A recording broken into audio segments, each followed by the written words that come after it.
When I was a young man, I decided I wanted to go to Alaska and find some gold.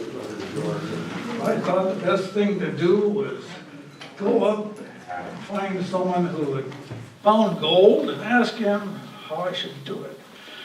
So I went up the inside passage to Alaska as far as you can go and ended up at Skagway, Alaska. You may have heard of that. That's the jumping off spot for going to the Klondike. Over the White Pass Trail, which you can still see if you go up there, or the Chilkoot Trail. That's the one, the picture you saw with the guys going up the steep slope.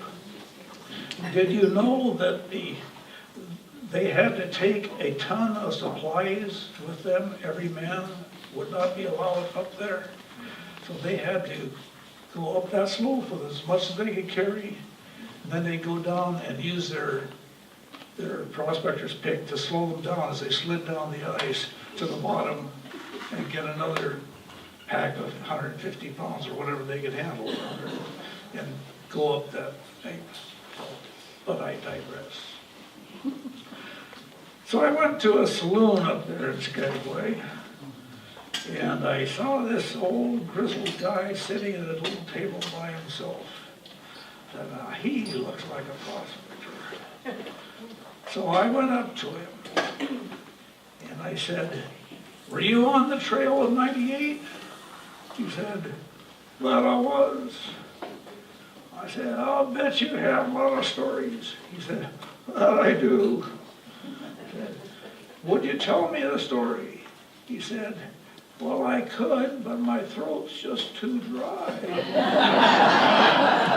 So I bought him a drink, and he threw it down, and he stood up, and this is what he said. "There are strange things done in the midnight sun by the men who moil for gold. The Arctic trails have their secret tales that would make your blood run cold. The Northern Lights have seen queer sights, but the queerest they ever did see was that night on the marge of Lake LaBarge. I cremated Sam McGee." Now, Sam McGee was from Tennessee, where the cotton blooms and blows. Why he left his home in the South to roam around the pole, God only knows. He was always cold, but the land of gold seemed to hold him like a spell. Though he'd often say in his homely way that he'd sooner live in hell. On a Christmas day, we're mushing our way over the Dawson Trail. Talking your cold, through the parka's fold, it stabbed like a driven nail. Our eyes we closed and the lashes froze, till sometimes we couldn't see. It wasn't much fun, but the only one to whimper was Sam McGee. And that very night, as we lay packed tight in the roads beneath the snow, the dogs were fed and the stars overhead were dancing heel-toe, he turned to me and, "Cap," says he, "I'll cash in this trip, I guess. And if I do, I'm asking that you won't refuse my last request." Well, he seemed so low that I couldn't say no. And he said with a sort of moan, "It's the cursed cold, and it's got right hold till I'm chilled clean through to the bone.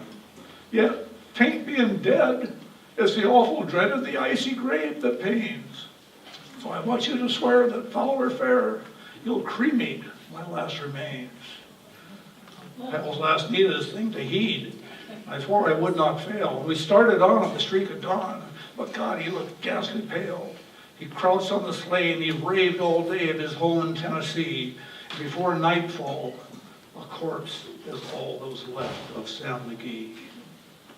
There wasn't a breath in that land of death, and I hurried horror driven with a corpse half hid. I couldn't get rid because of the promise given. It was lashed to the slave that seemed to say, "You may tax your brawn and brains, but you promised true, and it's up to you to cremate these last remains." A promise made is a debt unpaid, and the trail has its own stern code. In the days to come, though my lips were dumb, and my heart how I cursed that load.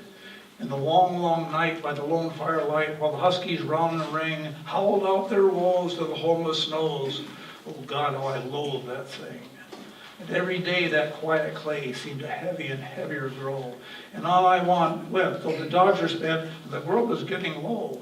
The trail was bad, and I felt half mad, but I swore I would not give in.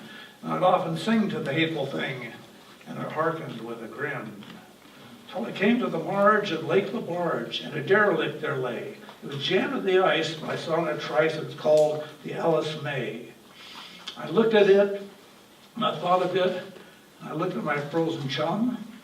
Then here, said I with a sudden cry, is my crematorium.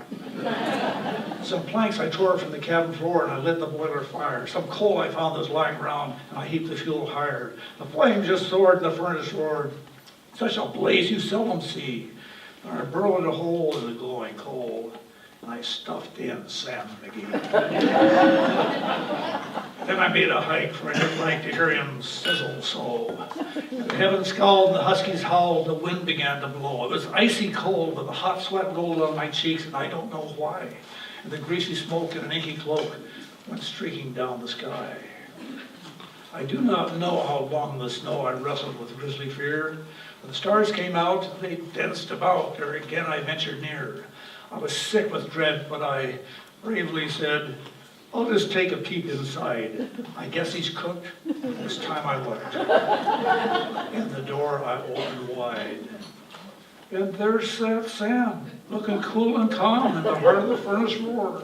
He wore a smile you could see a mile. He said, please close that door. It's fine in here, but I greatly fear you let in the cold and storm.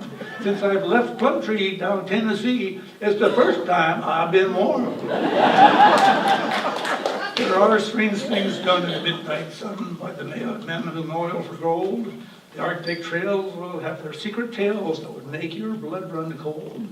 The northern lights have seen queer sights, but the queerest they ever did see was that night on the marge of Lake LaBarge. I cremated Sam McGee.